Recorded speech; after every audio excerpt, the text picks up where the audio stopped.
you doing? Kitan, how's it been going so far for you now? You came down to the final preseason game Saturday night. It's been going well. Just doing my job, sticking to the day, stacking days every day. Just doing my job basically. You transferred to Nevada because you wanted to show more of your defensive skill sets, more than just the special teams component from Texas. How do you feel like that's translated so far now that you've been getting some defensive reps?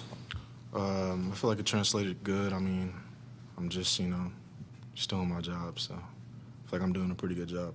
What was it like to come down with that interception in the first preseason game? It felt pretty good for it to be my first NFL game, so it's pretty good. Your cousin was on the opposing sidelines too. Correct. How neat was that to have your first taste of the NFL being against him? It was pretty shocking, but it's my job now, so I enjoyed it a lot. Where do you feel like you've taken the biggest step since you got here? Just defensively, just learning the playbook and just soaking in just routines and just taking each day step by step, basically. Who's been some of your mentors? Mentors, I won't say mentors, but just guys I can lean on for sure. Just guys in my room like JT, Buda Baker, Rabbit, Joey, and all those guys. So we're a pretty tight group. So. What's been the biggest piece of advice that they've given you just in your progression as a rookie so far? Just to be myself and, to obviously learn the playbook and just to go ball out. Obviously, the business side of the NFL is going to kick in next week with the roster cuts. What is your mindset going into it, being, a late-round pick, still playing in some of these preseason games? Does it take a toll on you personally? Just what's kind of the mindset? Obviously I think about it, but, it's really nothing that I can really do besides just do my job and just, pray for the best. So. When you're around Buda for the first time, what sticks out about how he goes about his business? He's a competitor for sure. Team leader, obviously. And I just feel like he does his job consistently, and he's a good player for sure.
think so. Yeah, all right. How we get to this point in the preseason, you've been through a few of these, so like, are you ready to like have real football happening? Yeah. It's every game's important, right? That's what they tell us. But I think the closer you get to like that kickoff of it's week 1 regular season, like it just starts to build up every day. So the football season starting in general is exciting, you know what I mean? But as we go, it just gets more exciting. What did you learn from playing in the last preseason game last year and kind of going through the cut down process? I didn't play in that game. Okay, you're better then. So what are you kind of going into it into the philosophy going into this one? Yeah, this is actually my first time playing in a PS3 game. So, I mean, it's a football game. It's a cool opportunity to go compete with whoever they line up against us. And I don't know. I think that the process is always so hard for me because you think you know, you think you have a good idea of like what may happen, but then like that's not always the case. So all you really can do is really just try your best every day, execute, and I guess hope they see it. You know what I mean? But like make plays wherever you can, whether it's with the ball or without. 'Cause, sometimes stuff's not going to be there, and that's the hard part. Because like as competitors, as speaking for myself, I want to score like every play. I want the best game, most yards. Like I'm selfish in that way, but also like I'm selfless in the same manner of like, okay, like if it's not going my way, then how can I still impact the game? So I think that cut down process is kind of like something that is totally out of my control. So outside of my own individual play, so I'm working on trying not to care about it, but it's not easy. With when you go and you're playing football in high school, Yeah. mean, I know guys can be cut in high school and they can be cut in college, but it's a different animal here. Like, Yeah. is that some? I mean, we all want to talk about when you guys come to the league, like the speed of the game or learning Yeah. the playbook and everything. Yeah. Is maybe this part the hardest part to learn about when you get to this level? I wouldn't say the hardest part because I think that is something that kind of like comes with it. Now, as I've grown in the game, I think that being like cut isn't necessarily mean that like you're not good enough. You know what I mean? Sometimes it's money. You know what I mean? And they don't tell you that when you're in college. Like they don't tell you that on the way to the league. The NFL PA stuff is like it's great to get us ready for the league and stuff, but they don't like. I had to hear from that. I had to hear that from the locker room. Like a teammate. Like, hey man, you did all you could. You just sometimes you work too much. Like your price tag's too high, which is crazy to say about a person, but because how did they earn that in the first place? How did they earn that price tag in the first place? Because they played well. At some point, one point or another. But I think it's just team to team, and but again, that's something that's kind of out of my control. Coach Gannon said earlier, Michael, that you're not just putting on tape for this team, but for 31 other teams. Do you feel that too? Other teams are going to see you on video? To be honest, I kind of don't think about that because like I'm a Cardinal right now. You know what I mean? So I try to do my best for them and myself and my family. So like my mind isn't like necessarily on the field. Like, all right, I got to show out for all 32 teams today. Like it's not really where my mind goes because I feel like it would kind of be distracting for me personally. Some guys think like that, but not really me. With how deep your room is, like you always want to do the iron sharpens iron, and like you want to be able to competitive. But obviously, there's the flip side to it, which means you guys probably all can't stay. So, like, how do you kind of see that when you go through that? Yeah, I think the perspective that I've taken to it is, and I think it starts up top, like with our coach, like Autry, Coach Denson is like awesome. AD kind of gets us ready for the games and like each day in a perspective of like we're all starters. So whether we get a lot of reps in practice or not, it's to prepare like a starter. That way when your time does come, you dominate the opportunity at hand. So I think for me, like the way I see it now, right, we probably all can't be here. But okay, say if someone has to go somewhere else or myself or whatever happens, like I'm ready for the next occasion. Michael, how do you stay ready? I do a lot. I'm like always. I feel like I'm always doing something like football related, which is hard because sometimes it's like I forget to call my parents and I should stop doing that. You know, I should stop doing that because you know they in their 50s now. So I'm just saying like it's like natural stuff happens. Like, I gotta start doing that. But yeah, like whether it's inside of the building, outside of the building. One thing I had to really learn that helps me get ready for games is like kind of getting away from the game a little bit. Like I play some video games now. Now I'm not on it all day. I know how to do the last guy, which I feel like that's BS because he works really really fucking hard. He works really fucking hard. That's bullshit. But me personally, like I get away. I get off football, and then I go play football video games. And I hang out with my friends on the chat. We talk about real life stuff. Actually, though, I know I just cussed, but whatever. I'm forgiven already. I really gotten to my word lately. Like just exploring the Bible, and I just feel so like at ease because of it. And I think that for me, how do I get ready for games? I feel like every day gotta start with that. Zay Jones had told me I was kind of having a bad morning because it's just like it can be a lot sometimes playing football. He was like, well, if you start the day like that, the rest of your day is going to be bad. And he's right. He's right. So I kind of snapped out of it, and I had to do my daily process. And there's guys in the building that helped me a lot, like, Dano, one of the trainers. And, my coaches. All the coaches are very helpful whenever you need them. And teammates, being there for you. It's a pretty positive locker room. You know what I mean? Like, nobody lets each other complain. Like, what's there to complain about? We blessed, like, whatever we do in our dreams. Mike, JG talked about, last year how you maximized every opportunity. But Yeah. when you're on the practice squad, you only get so many limited opportunities during practice. What kind of transition is that for you when you go from being, a guy on the active roster who's a little bit more in the mix with things to that side of the game? Yeah, being on a practice squad was like really hard.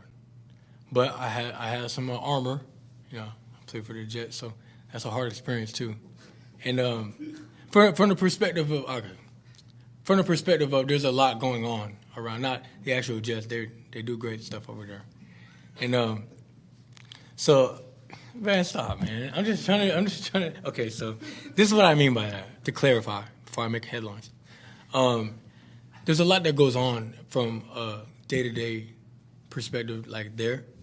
Where it's like, whether it's media or it's like, everybody has an opinion there, whether it's the fans or where, this might be like a little bit more quiet market, right?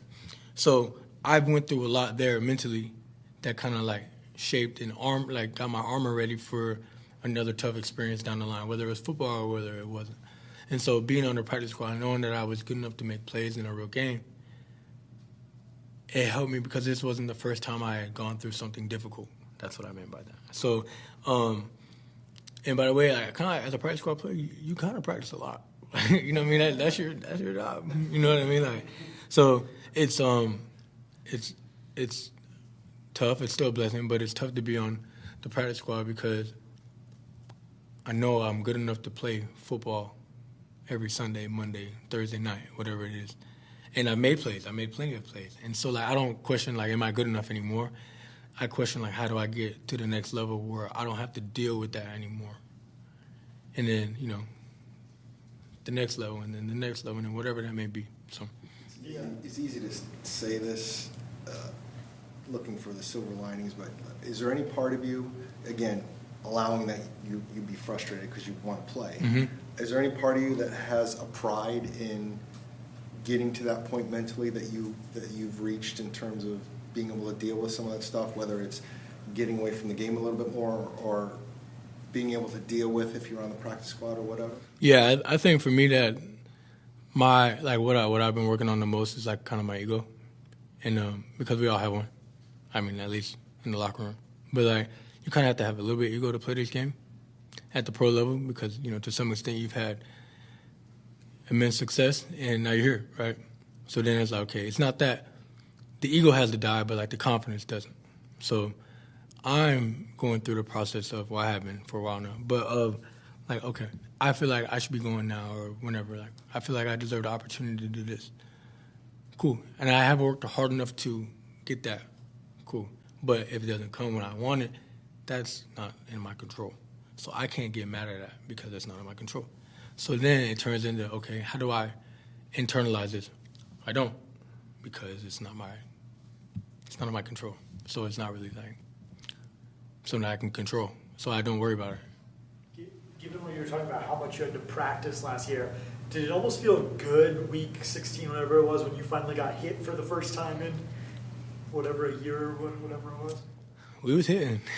Hey, we was hitting in practice. Oh, really? But I think it just feels good to get out there and play at all. You know, like my first game being in Carolina like last year, and I went to North Carolina, and I'm thinking it's going to be like this perfect 100-yard Cinderella story game, and it wasn't. We lost in overtime. And then, but it was cool to get out there, and I fumbled, which sucks. But the next game, you know, we go to L.A., and, you know, I played a pretty good game. And I feel like we could have won that game. And the next game, you know, we go win in San Francisco, and I got to start the game, and I feel like I played pretty efficiently. I wish I probably could have had a couple more yards, but it's a tough sled game. It's kind of like how it is sometimes.